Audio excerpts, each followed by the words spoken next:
أعزائي المشاهدين أهلا بكم في برنامج البرنامج.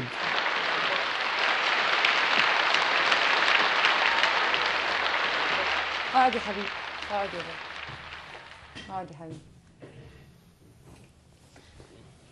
أعزائي المشاهدين أهلا بيكم في حلقة جديدة من برنامج أيوة بقى. الضيف بتاعنا النهاردة زي ما انتم شايفين واخداه غرور النجومية والأضواء والشهرة. احنا استضفنا النهاردة شخص كان يطلق عليه قبل كده اسم باسم سوسته، لكن حاليا الناس بتطلق عليه باسم بومبا من كتر الحاجات اللي بيعملها في البرنامج بتاعه والإهانات اللي بيقدمها للمصريين. أهلا بيك يا أخ باسم بومبا. ازيك يا مزة؟ موزة ليه؟ انت فاكرني كنت معاك في شرم ولا ايه؟ يا ريتني كنت قابلتك في شرم، ما كنتش عديتي من تحت ايديا. اوكي، ده عنده مترتر. احنا عايزين نسألك سؤال صريح ومباشر. ايه الهباب اللي انت هببته في الحلقة الأخيرة من البرنامج على الMBC؟ حصل ايه؟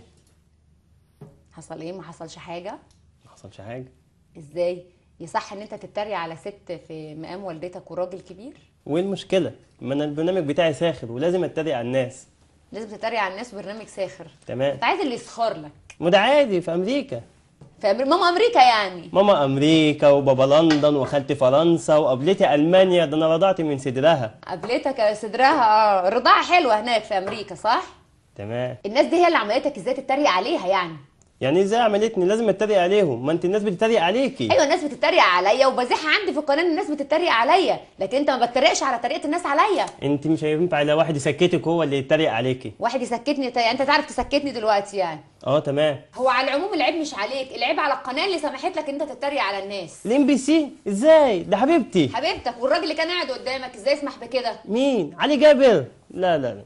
حبيبك برضه.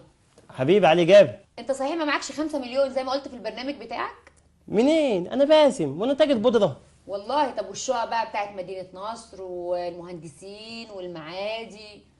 مين اللي قال الكلام ده؟ عرفنا من شخصيه قريبه قوي منك وياما طلعتها في الحلقات بتاعتك، عرفنا من جماهير مين؟